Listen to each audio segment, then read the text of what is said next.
many This days is until so the new bizarre. year? There's 3 more It's days, the right? 28th. So it's it's about Look at 3 this. Who looks at this picture and says, "Let's put that on a pillow"? Rich people. This is bizarre. I don't think it's. I mean, This is bizarre. Yeah, I was This is saying like, it, and then I was This is like, dumb, subby. is it black? This and- is the is most it black and important white YouTube with the video pillow? anyone's ever watched. Don't record this. It's This is recording. this is my political analysis. Okay, right 2017. now we are in the mansion of Laci Green and Chris Reagan. Because they're staying at a super ritzy hotel. I'm not going to say what hotel it is because you guys got to Right. maintain your privacy. Yeah. But Well, we'll be gone out of here by then. But Tomorrow? This was a Like- hookup. We were shocked. you're out by tomorrow because that's when the video's going up. Oh, never mind. Yeah, so shh. Putting on the Ritz, I gotta say. Yeah, I was pretty startled when I opened the door. This is not what I anticipated at Yeah, all. Chris's friend hooked it up. All right. Got him. Hooked it up. Now you got to sleep like kings for a few days. And Yeah. queens. Indeed. Queen Very and- important queen, gender Queen and king. inclusivity. Yes. Do not misgender me. All right. So this is, I guess, an end of the year special because Laci and Chris are here in New York, and so am I. So I figured there's not a whole lot of news to talk about. Nothing's really happening because we're in between holidays, so people do very little, and it means everything's slow. Yeah. But That's nice. it's also the time where we get to sort of talk about the year in review and predictions for 2018. Predictions how? Like horoscope? No. Yes. What is your sign, Laci? No, I mean, No, like based on what's happened, and how Like- things are going. What's like gonna in the, What's gonna like happen? What's gonna happen in the whole world? cultural civil war. I think you guys are. You want a cultural civil war. I don't want a cultural civil war. You would kind of like it because No, then no, you no, no, have no, no. like things to film. You'd I'm like not. it. I'm not talking about people shooting each other. I'm talking about the ideological conflict between, the left and the right, as it's described. Yeah, I it's think not things, really. Things are calming down. Is that right. just winter though? No, I could be think winter. I think there was like a peak. Yeah. Yeah, and I feel like maybe it was just I'm just centering my own like experience of the world, but I feel like there was sort of this peak that happened this year between I don't know, like after Trump's inauguration and like I don't know, I feel like things have at least in like the YouTube or the internet space, like the ideological wars have calmed down a little bit. Maybe I think for me, maybe it was the Boston free speech rally, right after Charlottesville, where you had Yeah. 40,000 Yeah. people out in the streets. Yeah. I think that was probably more of a peak. When was that? That was this year. That was in Well, like, August. yeah, it was in August? Yeah. Oh god, it feels like it was But so here, many years ago. But here's the thing: when it comes to street protests and this kind of like the violence we saw in the streets, Yeah. it's a bit different from what I know you guys aren't like involved in that, right? You're Yeah. you're both in some kind of weird ideological position where there's a lot of people who are involved that follow you for various reasons. Mm-hmm. When it comes to the street kind of protests, they wane in the winter and it reignites in the summer. Yeah, that's true. But I don't really pay attention to the street stuff as much, do you? Yeah. What do you mean? It's like Yeah. national news for the most part. It's not really like Twitter stuff. 40,000 people out in the streets of Boston calling I mean for Charlottesville Indian guy a Nazi. For Charlottesville, yeah, but in general I really don't pay attention to that stuff as much. Like Right. I don't see that as like the front of the ideological war. I just see No, that I as agree, like I angry agree. people like taking their feelings out on the street. It's not so much that it's a front. It's more that it's just like a very noticeable peak in like activity around this kind of thing. It's like That's true. I don't think we'll see as many protests. this probably year. not. I don't think there's going to be as people, many like, protests. had a lot of energy building up inside of them in 2016 and 2017, and some things like came to a head on the streets, and that's why it's dangerous. You could sort of predict 2017 based off of the end of 2016. Mm-hmm. Like, well, you kind of just said that, but I mean to elaborate with Trump winning. Mm-hmm. People. There's that famous video of the woman. I don't want to misgender the person who got on her knees and screamed "No." You know what I'm talking about? Yeah. No. Oh yeah. Yeah, like when Trump won, and there's videos of people crying. So you could sort of predict this rage was going to build up. There's a lot of emotions for people, and it's been very difficult because for a lot of people, their livelihoods and their lives are on the line. That's not an exaggeration. Like when you think about immigration, some of the healthcare stuff, some of people's jobs, like the transgender military stuff that happened this year, people are feeling a real sense of threat. And I think when people feel threatened, they act out, and that's kind of what we saw. And maybe I think if people continue to feel a real sense of threat, that'll keep happening. But maybe it's on the decline now that a lot of Trump's main talking points have already like flashed in the pan and well, mostly failed. Yeah, I mean, is the wall going to be built? I don't. No. a friend of mine, one of my cousins, who I just saw because I'm upstate with my parents now. He was telling me, it's like, man, they're gonna put up that wall soon, huh? They got like prototypes built already. I don't know if that's true. Said that? Yeah, I don't know if that's true. I don't know. No, I don't know if they he's like got said prototypes. at the beginning that like it's impossible to build Oh, because I there's know. like bodies of water and there's like all this kind of stuff. Like, how do you build a Well, I would a imagine wall that around there's somebody who's probably like really gung ho about it, who's got enough money to build like some kind of prototype thing. But like I don't know if that's true or not, and I really doubt that they're gonna build the wall in the time that he'll be president. Anyway. I think there are like some sections, like small pieces they've erected already, but it's a question Right. of like, is the full thing possible? Like people said no, and I feel like the wall is more of a symbol of a thing. Like it's not a physical wall that. Well, he's Trump talking is about a literal wall. Well, he No, is, but in his actions and in the things he does, he's building a wall. But it's not it's not a physical wall. And I would actually say I think a lot of Trump supporters would agree with you in that they don't expect him to build yeah, the physical wall is a talking point, but what they really think is that Trump's policies and controlling immigration, Trying to keep there's people out. you know, I think people who support Trump cut him a lot of slack in what he means when he says things. Yeah. You think? Yeah. So they don't. Well, it's the That's like saying. the defining characteristic of some of these folks. Well, like, that's anybody who's like ideologically like super in favor of somebody will give Yeah. them a lot of slack whenever they say anything. It's like because I'll notice this like whenever I'll talk about like somebody being a hypocrite. If they're on the right, I'll get like a bunch of comments. It's like, oh, is Chris changing his opinions? It's like, no, he's just a hypocrite. Yeah. I don't care what side. Call a spade a spade. No, I don't know who he it's- votes Call a for. spade a spade. You guys heard about Cenk Uygur and that blog post stuff. Yeah. So yeah. I guess I'll just do a real quick. Cenk was accused, well, not accused, but he actually wrote some horrifying blogs several years ago, and that's basically it. So he came out and apologized for it. I said in a video about it, my opinion is that accept his apology. It's that simple. Like, there's trying to rub it in his face that almost 20 years ago he did these things. It's not winning you the argument. Mm-hmm. If someone's apologized and deleted them and tried to be like, I don't like that, then you have to accept their apology and try and challenge their ideas. Mm-hmm. But instead, everyone's going for the throat because it's a political tribe. Yeah. No, he doesn't deserve forgiveness. I said the same thing about Sam Cedar too. Yeah. The whole Sam Cedar thing. It's like, listen, this is like how many years ago, and you're bringing up a Twitter joke. Oh You my know? god. It's like, calm down, get over it. First of all, But both people sides change, right? But both sides do it. I know, exactly. And I'll say the same thing. It's like, no, I don't think anybody should be fired for shit that they said like that long, especially if it's that mundane, in my opinion. I don't think people should be fired for the things they say. I mean, if it's disrupting a workplace, like if Right. you're at work and you walk into somebody and like start yelling racist, That's and, a like- different thing. But if you're like on Twitter outside of work and someone sees it, 10 years ago? I mean 10 years ago especially, but even like if you post like, I don't like immigrants, build the wall, blah blah blah on your Facebook, Right. should you be fired from your company? Like, I don't know, it's extreme to me No. that because someone could have like horrible opinions, it translates to other Not unless areas. they're talking in a derogatory way about like people in their workplace. Like, Right. If you work with people who are from marginalized communities and you say some racist shit about Mexicans or something, probably not qualified to be serving that community.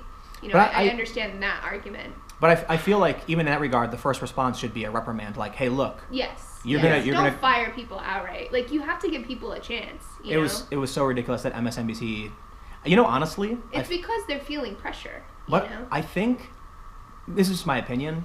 I think in the Sam Cedar case, right? Sam Cedar tweeted he was making a tongue-in-cheek comment about child rape and Roman Polanski, and it was meant to criticize those who would defend Polanski. Right. I don't think MSNBC was planning on renewing his contract in the first place. Oh, really? He hadn't appeared on the network for a few months, and they said, yeah, okay, sure, he's not coming back anyway. And because of the uproar, they said, we need to sign him now. That's how I feel. Like, look, if someone hasn't appeared on the network for a few months, maybe they weren't going to renew his contract in the first place. Yeah, that's probably accurate. Maybe. Yeah. I don't know. I don't anything know. about that I can't case. speak to the accuracy of it, Yeah. but that All sounds right, let's possible. let's stop here and go back in time. How do you guys feel about 2017? I had a good time. You had a good time? Mm-mm. Not a good time? Not a good time? Mm-mm. Why not? You didn't have fun at VidCon? I mean, I had fun making a little trouble with you, but like everything else was pretty shitty, I would say. like in my, the world feels very, like there's a lot of turbulence. And it feels like there's a lot of like pain, and there's a lot of upset and anger and divisiveness. Oh yeah. And it's just like I don't want to live in a world that's like this, and it feels like it's just becoming more and more like that, you know? And this year it just felt like living in a, like, I don't know, ideological war zone. And especially for me, like, being just, I feel like I accidentally, like, tumbled into a mud pit that I'm just, like, trying to get out of, but it's really hard. Like, well, you got the mud monster standing right next to you. So. Not a mud monster. I mean, a little bit. Little mud monster. I'm excited. Yeah, it's been a really hard year. And also for me, like, personally, just kind of trying to figure out what comes next. I've decided I don't want to be in this mess. Like, I just don't. It's not appealing to me. It's not fun. It's stressful.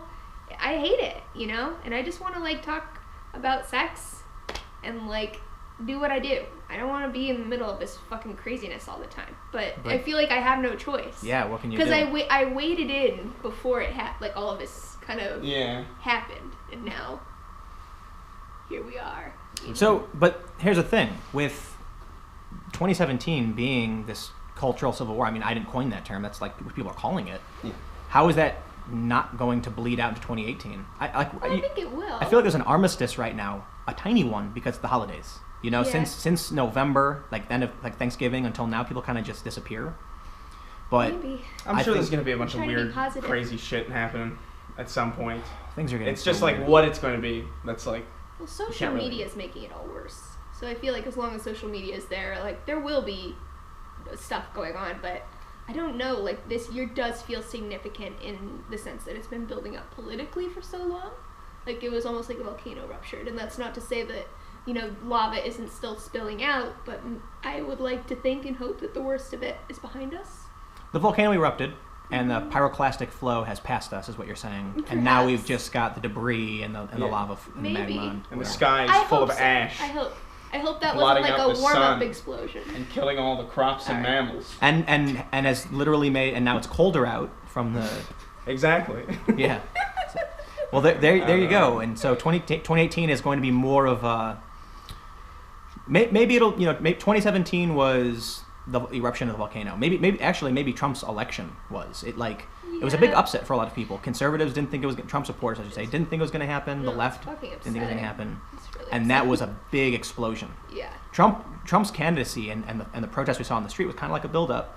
The volcano erupted, and then we felt that shockwave throughout 2017. I think that's exactly what Trump wanted. He loves dividing people, and so I hope that people realize what's going on and decide, hey, we're not going to, you know, deal with this divisive rhetoric. We're not going to, like, indulge in it. We're not going to take a part in it. That's what I feel like.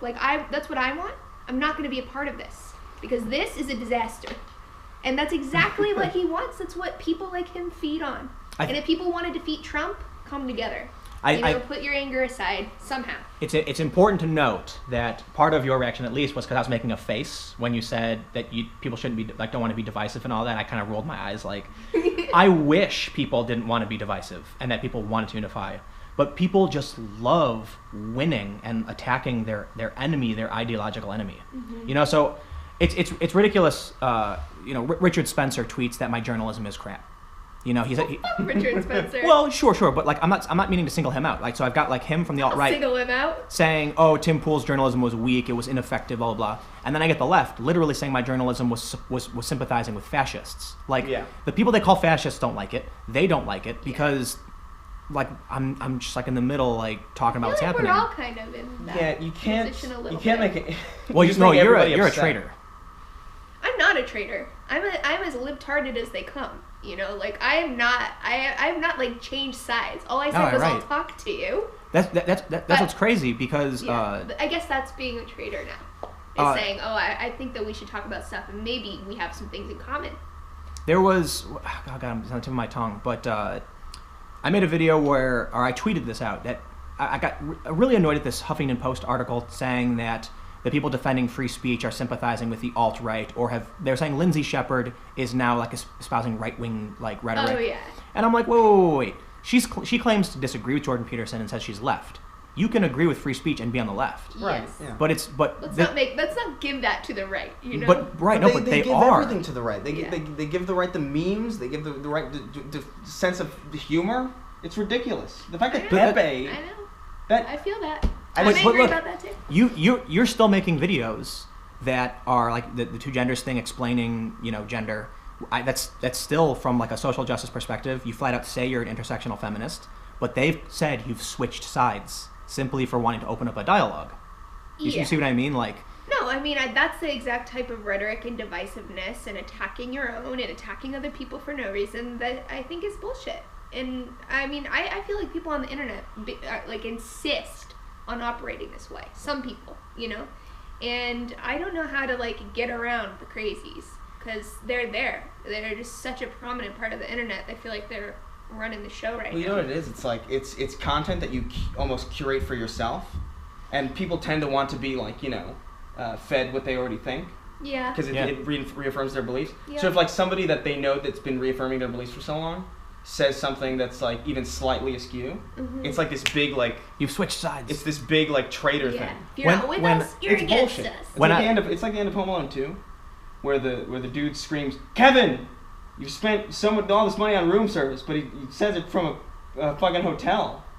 Okay, and he shouts it across Central Park. That's bullshit. You can't hear that. Look. When I said that you should accept Cenk Uyghur's apology, I got a handful of comments, not a whole lot, but maybe like 4 or 5, where they said, "This is the most politically correct you've ever been." They were like, "Oh my God, Tim! Here comes Tim to like white knight for the Young Turks and all like just other." I was like, wait. That's called being consistent. But here's the other thing. And considerate. When the Vice story came out, right? You heard about Vice and the sexual harassment and all that stuff. I know people who have accused and were accused. I'm sure. And I flat out said in a video where I read through the article, I was like, look, I know one of the guys who has been accused. I totally believe it. I know that guy. I think he's a bad person. And this person who's accusing me is someone I consider to be a friend that like we would talk every day in the office, like literally have like sit down and like have a coffee together and just talk about work and everything. I believe them.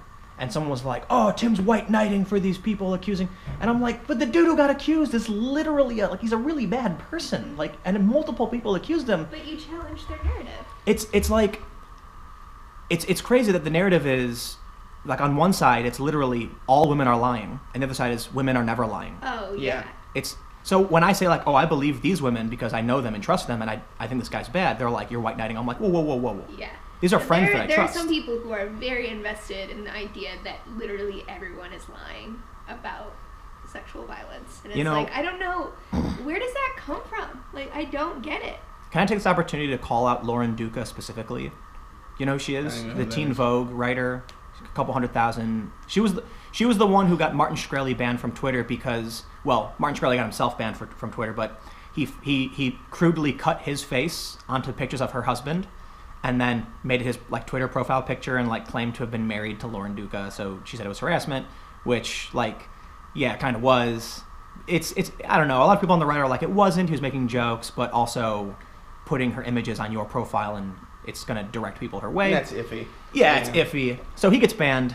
But I bring her up because she took one of the tweets, right? So Joey Salads, the notorious Joey Salads, made a social experiment video where he said, like, here's what will happen, or I want to know what will happen if I wear this Nazi armband to a Trump rally. And what happened? They threw him out, and they yelled at him and like threatened him, like they were going to beat him up for wearing that. And they talked about how they're right wing, they want freedom and the Constitution, they hate Nazism. Someone took a screenshot of that, claimed it was Charlottesville, and said Joey Salads, the famous YouTuber, was in Charlottesville wearing a Nazi armband. So when I tweeted in defense of Joey, because look, even sometimes like people who are considered bad guys, when they're in the right, the truth is more important than your opinion. I said this was like a prank social experiment. She took it out of context, screen grabbed it and retweeted, got thousands of retweets, and said it doesn't matter if you're joking, blah blah blah. And so I use her as an example because she singled me out specifically, saying it doesn't matter if you're joking, of these hyper partisan personalities that just want to fan the flames. Like it's disingenuous, you know. Well, someone like Joey is a provocateur, and I think you should, if you're gonna call him out, which I think he should be called out on that, make sure it's about what he's actually doing, you know, because otherwise you're just The fact I that think he could be called out for his stupid ass little social experiments. All those little fuck boys can fuck off. They're so annoying. You just got my video Social demonetized. experiment. Sorry. Okay. There's another 2017. Why 2017 oh, yeah. sucked. That will be interesting in 2018. Like, what's going to happen to YouTube? You know? Like, what is going on YouTube? YouTube was a mess this year. And I think a lot of people are going to be driven off the platform. Not immediately, but over time. I do think that's going to happen. Like, it's either fan funding or die. Fan funding or die, you know, because you can't... Unless you're making, like, Disney YouTube content. Casey Neistat got demonetized. Okay. It doesn't matter. I take that back. Yeah. and that's another thing I was talking about when it happened. If Casey's gonna get demonetized and he got hit a couple times, Casey, he's the guy who can like call Google and be like, "What's up, guys?" Yeah. You know, we're all fucked. We're all fucked. It's such a joke. Like, but hey, at least they're profitable, apparently. YouTube? What? I heard they were a huge loss. Yeah, I thought they were. I thought you. That's what you told me. Was that they were more profitable? Oh. No. I said YouTube operates at a loss. They do. But it is more. I think that YouTube is making a business decision, where they are losing advertiser revenue by even having some of these like political us on the platform. Like we lose them more money than they make from this type of content, and so they're like, fuck off, you know, and demonetize it, and they don't. And that's why everyone needs to buy tickets to VidCon 2018. What? It's going to be a hell of a show. Give more money to VidCon? Listen, I've got a plan. Buy tickets to our own live I've got show, a plan. Damn it. That's a plan. Well, I'll end the video with that. I'll let you guys know. What, you have a plan? He's got some shit to stir, I'm sure. All right. So actually, before I ask the final wrap-up question, I will mention that there is some talk about some kind of just open venue event that I've been talking to some people about. I don't want to say too much yet until some of the details are hammered out. But it's not going to be an organized speaking thing. There's not going to be guests. It's literally going to just be like a bunch of friends rented out a venue for the evening so that people who want to meet certain people can come hang out, doors open. That's it. When will the NDAs come out? Exactly. Yes. No NDAs. And even I've even been thinking about it. Want to get a non-compete in there too? To the extent of my involvement, you have to sign your power of attorney over to me, and then your life savings is, naturally you give me all your money. No. But in all seriousness, it's a business. I don't think there would be any security outside of what the venue would already provide, or any kind of content or beef policing.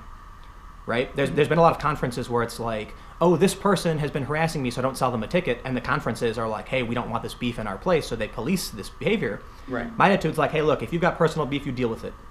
The doors, yep. We can't be in the position where we have to take sides on. Look, not take sides, but ensure safety. Then you have security for that. If you have issues with going out in public and someone's going to attack you or something, I mean, we can't assume responsibility for that. The venue is, that's what I said, outside of the venue's security, what they already have. The idea is, I keep seeing these conferences and these instances where two people claim they're in the right and a community sides with one side, causing all sorts of problems. So I just want to be like, if you've got beef outside and got nothing to do with me, we're going to get a venue, open up the doors. If you guys want to come, whoever wants to come can show up, and it'll be like for one evening during VidCon where there's just like a venue where people will be hanging out. And it's ideally going to be for all ages, so it might be like a Cheesecake Factory room. It could just be something really simple where we're all going to hang out. I don't think Cheesecake Factory is the best place for this. I understand the idea. Right, like ideally it would be, but we'll see what happens. I mean, we'll see what happens. Meetup. You're describing a meetup. Exactly. You guys did that meetup last year at VidCon, unofficially. Like you just... Yeah. The idea now would be to just get a venue where you could have a space. Maybe that will become something more in the future. Yeah, that was a lot of fun. I had a ton of fun doing that. If anything happens, like, to the extent that I'm willing to be involved in something like this, it's totally minimalist. Yeah. Venue, open doors, that's it.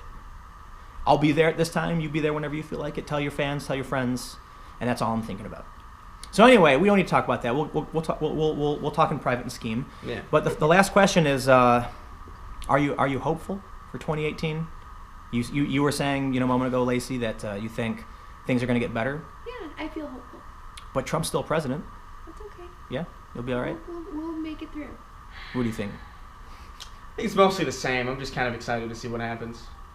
Just from a curiosity standpoint, I'm just really morbidly He curious. likes to watch the world burn. So Yeah. I don't like to watch the world burn, but it's like, it's good to watch it so you can analyze it, you know?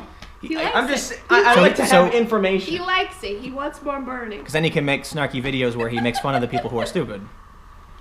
Yeah. All right. Yeah. That's my business. That's my business model. Yeah, there you go. That's part of your livelihood. It's the Hey, man, best you know, model look, award. to an extent, what you said in the past that when you accuse me of wanting a civil war, certainly I don't. You do. But no. Do you no. remember what you said to me before Trump was elected? Oh, you're gonna I miss. will, You're I gonna, will never forget Was that it- conversation. What, Tim Pool. Say quote, it so I can add want context. a civil war. I Is that want it? to. I want everyone to. No, say it so I can add the context. No, I just remember we were having this conversation shortly before the election, and you told me you want him to win. And I was like, what? And you were Right. like, well, not for that reason. I want him to win because things are going to get really fucking crazy. But if let he me. wins. But That's let- what you said right, to but me. there's, You wanted there's, the craziness. yes, That was a lot but of there's people's more opinions. context to this, okay? And it's the that so many people are talking about how the system needs to change. They're saying like, oh, this problem and that problem. They want to protest Monsanto. They want to protest capitalism or war or whatever. But under Hillary Clinton, that would never happen. Hillary Clinton's status quo. With Barack Obama, people weren't Barack Obama drone bombs how many people? He deports how many people? And people didn't protest that. And so it's like, good, then Trump will win and people will finally, come out and start protesting these things they're complaining about. So it's a bit tongue-in-cheek. I don't actually... I know. I thought that was like Tim in a nutshell. It was is meant to let's be... be honest with ourselves. You both like a little bit of shit stirring. Chaos. And there's for- nothing to no, be listen. ashamed of. Here's what it is. It's chaos for the greater good. That's not what I Yeah. People I finally don't know paying if this Listen. is attention. the greater good. Some bad shit is happening. Yeah, now people know about it as opposed to all the bad shit No, that's I been mean- happening that nobody seems to have ever noticed. Don't even get me started on this. Like the former administration did not pass a $1.5 trillion deficit. To put us right. further in debt, and you know who's going to pay for it? Yeah. Well, hold on. Obama increased the deficit dramatically. He did- lowered the deficit. But and I will hold on. prove that with facts and data right now. Google it right now. Where's my phone? One of the first things... Music in there. I What- don't know where my phone is. Oh, it's charging over He there. did reduce the deficit, but that was in the later years, and the deficit started to get reduced very quickly. It was, I believe, it was the fastest deficit reduction in history, but mostly because the deficit exploded under him initially. So But he was dealing with the recession. sure, no, So I don't absolutely. know how the He- breakdown he- by year, but like, look, he was in a mess, and I, regardless of, I'm not saying Obama's a perfect angel. I'm just saying He was pretty bad. Look, there's some bad things that are happening right now that we are going to be paying the price for in the future that affect each of us directly. Right. And I don't think that's that's not a positive, thing. Well, for there's your- our- there's your it's 2018. not worth it's not worth the fun of the crazy, for some of the things that are happening. That's an opinion. Yes, it is my opinion. You're more interested in having fun. Yeah. Of course. No, I don't care about the pay There's- a fuckload more. Listen, man, we're gonna so that die one day. billionaires Right? can have We're gonna tax die one day. cuts? We're gonna accrue all the money we have, and then we're gonna die on a pound of money that we can't do anything with because we're corpses. Might as well have might as well have a blast. While everything's going downhill. All right, listen. Put your arms up when you're going down on the roller coaster. You don't just sit there. All right, my dad was a firefighter for a very long time, and what he said to me was, That's cool. yeah, he said I'm paraphrasing him. I'll probably misquote. Sorry, Dad, but he said something along the lines of, "You're a firefighter. You eventually start wishing for fires, and that's when you got to check yourself." The idea is you love the adrenaline, you love saving lives, you love running into the being the hero and saving the day, and so you're eventually sitting around going like, "Ooh, I want that fire. Like, where's it at?" And then you realize that's pretty terrifying because fires are bad things, but it's something that affects a lot of people. That's what I'm saying. Right, and that's I'm your dad.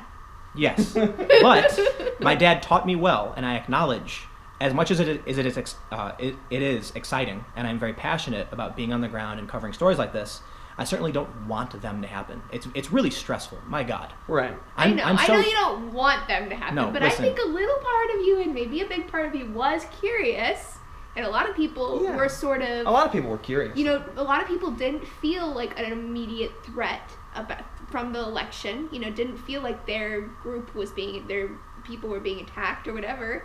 And I think that is sort of creates a situation where people can enjoy the crazy, you know? I mostly disagree. I think everyone feels attacked. The Trump supporters feel like the media is bashing them, calling them racist, Nazis. That is true. The left feels that Trump is targeting That is marginalized true. voices. But It's like, Trump's rhetoric, let's be honest, it did target certain groups of people a little more than others. Yes, and it's funny. Sargon actually secretly, well, I shouldn't say secretly, but he was filming the speaker in Berkeley who was arguing with me because the speaker said Trump has never. This guy told me this. He told me Trump has never said anything to offend anyone, and I was like, that's just not true. What? I was like, first of all, like you could be offended by anything, but yeah, Trump. What kind of crazy person actually believes that? Yeah, and I was like, and then he said to me something like Trump never called for a Muslim ban. And so I actually Google searched the quote and played the video where Trump is like, Donald J. Trump is calling for a complete and total shutdown. And then they started like yelling at me and getting angry. Like the point is, if you like Trump, by all means, you're entitled to your opinion. But I think it's fair to recognize that he pissed a lot of people off. No, of course. They have legitimate concerns about the things he's saying. That's just denial of reality. Yeah. It's just like pretending he didn't say anything to offend people. There are many legitimate concerns on all sides. Right. All sides. My thing is, it's like, what are you gonna do? Well, you're you're very apathetic about I these am things. apathetic. You're like sipping a it's coconut I'm very watching the world passionate. burn. It's a problem. I'm very apathetic to a lot of things. Well, I like that. You need a little apathy to get through this world. At some point, you just have to be like, fuck. Fuck, I can't. That's happening. You know how jealous I am of video game streamers? Right? Yeah. You wake up and like, the most Jesus stressful thing is falling from rank 1 legendary in Hearthstone. Like, oh no. I'm sure it's stressful. It has its stresses too, but it certainly isn't like. But world realistically, you're implications. getting paid to do something that most people do for free.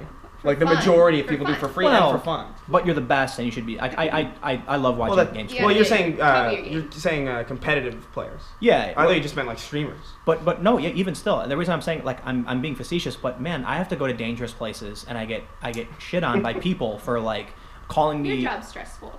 Yeah, I want to make sure that I'm covering stories that are important, having discussions like this that are important, like in depth. Like these are the things that affect the greater world. The conversations we have are going to have a ramification on those video game streamers. Mm-hmm. But they get to wake up, look at their list of sponsors, and turn on their OBS and start streaming them play, Hearthstone or League of Legends or Fortnite. What you do is very important. You're really good at it. Oh, thank you. You are. And they make more money than I do. Well, so it's easy to be. We all know that money isn't a determinant of someone's value or worth. How much you make does not say anything about the value of what you do. I'll tell you what, you could buy a lot of oranges on those video game streamer salaries. You know what I mean? I'll get you an orange. You Oranges want an orange? are amazing. Yeah, and not only that, but they buy out of season. Whew. Could you imagine getting It's pretty tough. It's pretty tough. in the winter? Yeah. It's pretty tough. Straight from where? California. All right. So, any final thoughts? We've been going for a lot longer than I expected, but I think it was good. So, yeah. And you want to say anything before we say goodbye? Have a good year, everyone. Not too good. All right, you guys are done. Thanks for watching. I don't know what the plan is, but tomorrow I'm going on a trip. Or actually, I'm sorry. As you're watching this video, I am currently on my trip, and so I don't know when the reveal will be for where I am and what I'm doing. Maybe I'll just tell you on Twitter or something. I don't know. So follow me on Twitter at Timcast. If you want to support my work, go to timcast.com/donate. Give whatever you'd like. Give nothing at all. My videos are always free and available every day at 4 p.m. And in the description below, you can subscribe to my second channel where I have more irreverent commentary and videos where I kind of just talk about Twitter beef and opinions. But it's also my backup channel. So make sure you're subscribed there. Again, the link is in the description below. And thank you all so much for watching. I will see you all tomorrow.